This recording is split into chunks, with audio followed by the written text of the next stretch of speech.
sort of apply to conversations that he and I inevitably get into. One is really short and sweet. It's kind of funny, posted by my friend Susan Myers-Griggs, and it's short and sweet. And this is what it says: I can't believe bedtime used to be a punishment. That's true. I don't care what age you are. We live in this sort of fast-moving world. And by the time we get in bed, man, that's a wonderful time. And in fact, I noticed that a friend of mine posted on Facebook this morning that it was 3 a.m. and she still hadn't gotten to sleep. She was going to go ahead and get up and put a Boston butt on or something. And I sent her a note and said, man, don't do that. Sleep is some of the most important stuff you can do. We'll talk more about that here in a second with Robby. But here's the other one by Erin Van Vuren. I didn't really know who she was, but she's an author from Southern California. And this is really a good one, actually. And it's very true. You are worn and cracked and dented. And that is okay, because I have never heard of a clean and shiny sword that won a war. There's a lot to be said for that. The trials and tribulations of life, in a lot of ways, make us more wise and prepare us for the future. And, I'm as I mentioned, I'm reading the Bible in a year. And I've always been a faithful Catholic, but it's always important to go back and study the Bible in the way that I am now. And, at the end of the day, whether you're a religious person or not, everyone is broken. Everyone is broken in one way or another. And as I say on the show, you never know what someone is going through. But the human spirit's a very resilient thing if you let it be and you teach yourself to be resilient. And there are a lot of ways to become more resilient. Faith is one of them. But, this is not a religious show. I'm just sharing a personal experience with you. But anyway, it makes it, that which does not kill us makes us stronger. And, the trials and tribulations of life are what prepares us for the future. And if we're very focused on that, we can have a wonderful future. Anyway, with all that said, I want to move over to my friend Robby. Robby, I saw you shaking your hand as I was sharing those quotes, but there's a lot of truth to that, though, isn't there? So much truth. I mean, I've never met a perfect person. I wasn't here when Jesus walked the earth. And I think that's what makes the human experience so beautiful, is that we're all flawed. We all have scars. And to my personal belief system, I believe that we're all doing the best we can to make the best of this life. A lot of truth to that. A lot of truth. Hey, listen, I have the opportunity each year, because, I have as you and I have discussed before, my quest to be healthy is a 365-day-a-year thing, and has been for over 40 years. But every Lent, though, I try to take it up a notch. And, one thing is reading the Bible. That's helped my mind and my soul. But the other is this time, I'm not a big drinker. Neither is my wife, Ann. Like if we're on a boat, I'll have a beer. I enjoy that. If we're at the islands, I'll have a beer. I'm not a big drinker. On the weekends, I like a glass of wine. I never have more than 2 glasses of wine, but I like a glass of wine. But I gave up all drinking for Lent. And one of the things that I noticed, I wear a Fitbit. You and I have talked about this before, but I monitor my resting heartbeat, which is usually, my resting heartbeat on average is usually in the low 50s. At night in sleep, it gets down to 40 beats a minute, which is, for my age, is a real indication of the work that I've done is really paying off. The other thing is heart rate variability, which is what that is, as you probably well know, is it's the variation between beats. So your heart can beat 60 beats a minute, but if your heart rate variability is low, it means that that the time between beats is variable. The higher the heart rate variability, the more healthy, the better. And what I've noticed is that on weekends, even with a glass or 2 of wine, that my heart rate variability declines. And then when I get to Monday during the week, it starts to go back up again. And then when you get to weekends again, I'm not saying drinking to a couple of glasses of wine. That's it. Not, some people go and they hard drink at nighttime, and it affects them in so many ways they can't even fully appreciate. But I'm amazed at how not doing that, how not having a glass of wine here and there every now and then, never during the week, that my heart rate variability has just climbed and stayed at a very high level.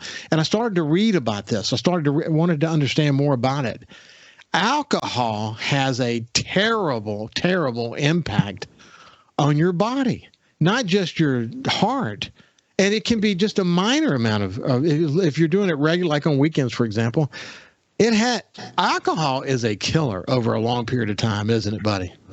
Well, I mean, let's be honest. It is a toxin you're putting into your body. And a lot of it, honestly, is how well your body processes toxins. Some people can metabolize them quickly. Some people, I'm amazed by the people that can go out and have a few drinks and feel perfectly fine the next day. But at that same time, they don't realize the damage it's actually doing to their body.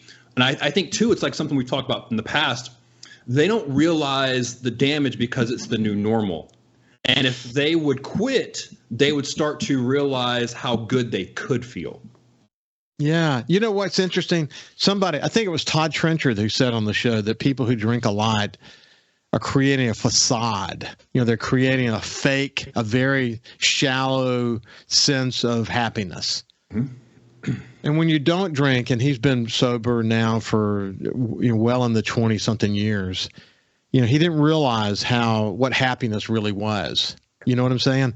And, it's interesting. Again, I'm not even a big drinker, but one of the things that I've noticed is that I have more of a sense of calm. I don't know how else to say it. I'll be just sitting there and thinking, I just feel calmer. I don't know what that's about. I've never just gone cold turkey and not drink anything for a period of time. And it's just leading me to believe that beyond Lent, I may just not drink again, or maybe I'll drink very irregularly, even though I enjoy a glass of wine on the weekends. It is, but I can only imagine someone who drinks a lot. And I have some friends of mine, incidentally, that drink way too much. They drink way too much. Hard liquor. On weekends, they drink a ton. What it's doing to their liver, what it's doing to their heart, what it's doing to their soul, what it's doing to their psyche, what it's doing to their relationships, what it's doing to their fake sense of happiness. It's pretty significant. And that describes a lot of people I know, unfortunately. But it's true, isn't it? It is. And, I'm seeing this more and more in society right now is we're chasing these highs, and we're having vices such as alcohol in our life because we want to feel good. And instead of doing the long, hard work it takes to accomplish something, it's much easier to go grab that drink or one of the other many vices that we have. And what you experience is exactly what you're talking about. We get these highs from a tool instead of internally. And what it does is it creates a false sense of high. Now we're always oscillating between our homeostasis and this high. And that peace that you're talking about is because with a lot of oscillation, you're always trying to either chase a high or come back down, instead of the peace that comes with this being. Yeah. Robert St. John, the restaurateur, Robert from Hattiesburg, who's a prolific author and writer and producer, and now he's traveling to Europe, 6 months out of the year. In fact, he's in Spain literally as we speak. And he and I have become good friends, and we're actually going to do a show while he's in Spain. We're going to find the time to do it. He had a very significant drinking problem and salt sobriety. And it's interesting to watch Robert in his multiple restaurants and his times in Paris and his times in Spain and literally traveling all over Europe, eating this amazing food, especially in places like Italy, where when you get into the countryside, they're known for their olives and their wine, the grapes and the wine. But he doesn't drink the wine. But he brings people for wine pairings and all these wonderful eating experiences. And he doesn't look back about it. And you think, how can someone go do that, can go travel and do that and be part of that and not partake in something like the wine and what the wine brings to that experience? And he does it. He doesn't do it. And he has incredible happiness and peace in not doing it. He doesn't, you know what I mean? Doesn't have any, he's just sort of redefined what a great experience is. Even if everyone at the table is drinking a glass of wine, he's completely cool not doing it. And he wants to talk about it. He wants to tell about how he does that, because a lot of people probably need to hear what he has to say. But this is a very common conversation you have, isn't it? It is. Actually, this is something I've had this week with one of my clients is he's using tools such as alcohol and caffeine and those things to chase a state of being, chase a feeling, to chase this higher productivity or, whatever he's chasing. And I'm like, here's the thing. You can get there without the tools. And that's the goal, is exactly what Robert's talking about. Is a lot of people need the social lubricant of alcohol so they can be more social, be more themselves. It lowers the prefrontal cortex's ability to judge, which is why people are a little more free when they're drinking. But I'll give you a personal example. When I hired my last mind. Hey, let's do this. We're going to give that example on the other side because we're in the segment. When we continue, we'll let Robby finish that important part of the story today with Robby D'Angelo on the other side. We'll see you after that. Welcome back to Coast Vue. We're having a conversation with my friend Robby D'Angelo. He's a human optimization coach. He focuses on the mind and the body and has had a lot of success in his life doing that. And he used his own challenges in life to sort of create a fire and desire to want to make a difference in others, and it's really paid off. But Robby, why don't you pick up from where you left off? Yeah, so we're talking about using tools to achieve a certain state or feeling. Personally, I hired a mindset coach last year, and my specific goal that I told my mindset coach was I want to be the 2 or 3 drink version of Robby all the time.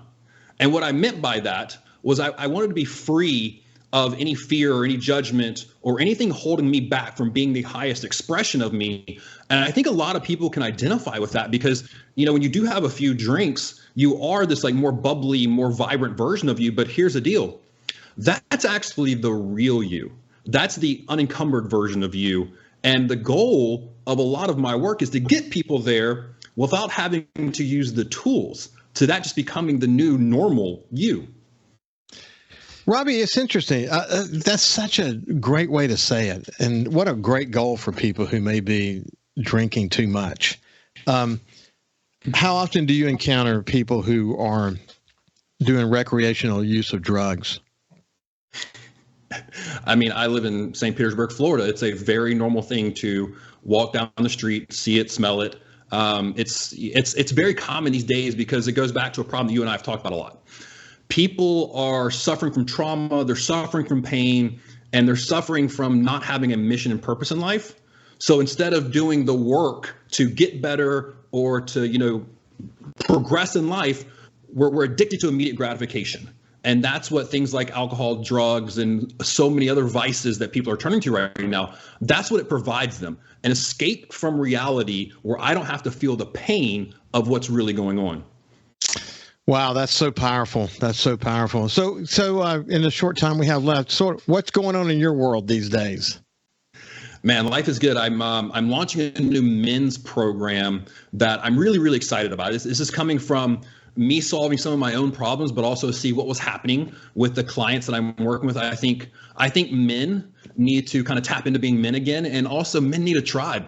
Men are more lonely than ever, and men's mental health issues are skyrocketing right now. And those are the two things that I'm aiming to solve, is to give men a tribe, but also give them a path to really become their best selves, not what society tells them to be, not what feminism tells them to be, but truly what a good man is. Well, what's interesting about where you are, I've always admired this about you, as you were continuing to sort of strive to raise the bar for yourself in the work that you do and learning more and becoming better at what you do. You actually went to Florida to change your surroundings. And you're working with a lot of very successful entrepreneurs and a long list of others that need what you had to bring. How open do you find men are to the message that you have these days? That's the interesting part about this new program, is we're almost having to sell men what they think they want to give them what they need, right? Like, men think they want women, they think they want status and money, and they're chasing all these end results of them becoming a good man. And so we're having to, sell them what they want and get them in the program to show them, like, hey, this is the path to you really achieving fulfillment in life. And it's men are hesitant because, hey, we're prideful. We think we can do it on our own. We got this. So it's getting men to understand that, hey, you do need a tribe. You do need coaches in your life to help you be the best version of yourself, because that's what, society proves is true. Look at all the great athletes, all the great business leaders, all of them follow this formula. Why are you not willing to be a little humble and follow the formula that the other successful people in the world have followed? Wow, that's really powerful. Hey, listen, as you and I always try to do, for people who are listening to this conversation, and maybe they haven't heard us before, maybe they've heard us before and they just need a great reminder. What are some, give again sort of your basic items if somebody wants to get started around drinking and moving and sleeping and all this stuff? Kind of give them the pep talk about that. Well, here's the deal. Like, this is the biggest thing that people have to figure out is they have to get really, really clear on not what they want right now, but the best thing somebody can do. And this is just based upon psychological evidence, but also what I'm seeing in the real world, is really, really get clear on what story do you want to tell at the end of your life. When you're looking back on your life, what kind of story do you want to tell others about how you lived? What do you want your family to know about how you lived? And what example do you want to leave for them? I think once we get really, really clear on that, then our goal is just to live to become that person. And that could be stopping drinking. That could be getting physically fit. That could be learning personal growth and development, but really aligning yourself with becoming that person that you want to be.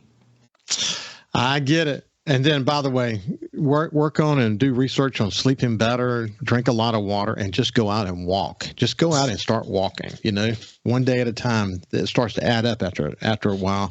Robby, it's always great to spend time with you, my friend, and I look forward already to the next time we get together. Absolutely. Thank you so much, Ricky. It's always a pleasure to talk to you. I really hope some people take today's talk and actually takes action on what we've talked about. I agree with you completely, my friend. Have a great weekend, and we'll see you Monday.